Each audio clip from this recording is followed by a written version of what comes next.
Hi guys, welcome back to my channel. তো আজকের ব্লগটা শুরু করলাম হচ্ছে সকাল সকাল স্নান টান কমপ্লিট করার পর স্কিন কেয়ার কমপ্লিট করে তারপরে মা একটা স্যান্ডউইচ টাইপের বানিয়ে দিয়েছিলো, যেটার ভেতরে শুধু আলুই ছিল ভাই, আর কিছুই ছিল না। যাই হোক, বাট খেতে ভালো হয়েছিল, নো ডাউট।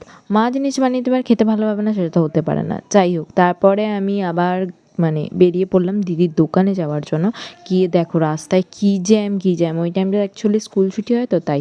এই টাইমটা আমি কী গান গাইছিলাম না এখন এডিট করার সময় মনেই নেই। যাই হোক, তো তারপর আমি বসেই ছিলাম, তো একটা কোল্ড ড্রিঙ্কস বার করে খেলাম কারণ প্রচণ্ড গরম লাগছিলো। তারপর আবার ওই গাড়িটা এসেছিলো যেটাই কুকুর নিয়ে যায়, এই কুকুরটা না কদিন ধরে সবাইকে খুব কামড়ে দিচ্ছিলো। তো সবাই বলছে পাগল হয়ে গেছে, আমি মনে করি যে পাগল না, লোক পেছনে কাটি করলেই আর কি এই ব্যাপারটা ওরা কামড়ে দেয়, এই জিনিসটা হয়। তো লাঞ্চ কমপ্লিট করেছিলাম, ডাল, এমনি ডালের বড়া দিয়ে সিম্পলি এখন লাঞ্চ খাচ্ছি। তারপর দাদা এসেছিলো, দাদার কিছু খাবার দেওয়ার ছিল আমাকে, সেটার জন্য। তারপর ওকে দেখেছো, ও দেখলেই লেজ নাড়ে, আমার এই জিনিসটা এত ভালো লাগে।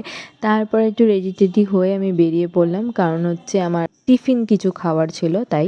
তো সন্ধে টন্ধে দিয়ে নিয়েছিলাম, আর একটা সন্দেশ নেই কারণ ইঁদুরে নিয়ে চলে গেছে। সিরিয়াসলি ভাই, আমার নিজেরও হাসি লাগছে। যাই হোক, তারপর ভুট্টা খেয়েছিলাম, বাদিলালের এই ফার্স্ট আইসক্রিমটা ট্রাই করেছিলাম, বাট খেতে ভালো ছিল। আর একে দেখো, অন্ধকারে যতটুকু তোমরা বুঝতে পারছো আমি জানি না, বাট ওর এক্সাইটমেন্ট লেভেল আলাদাই যখনই ও আমাকে দেখতে পায়। তারপরে এসে ওকে বিস্কিট টিস্কিট দিয়ে আমি একটুখানি চিপস খেলাম, তারপর শনপাপড়িটা খুলেছিলাম, সেটাই ট্রাই করলাম। তো দ্যাটস ইট, আজকের দিনটা এরকমই কাটালাম। দেখার জন্য নেক্সট ভিডিও, টাটা।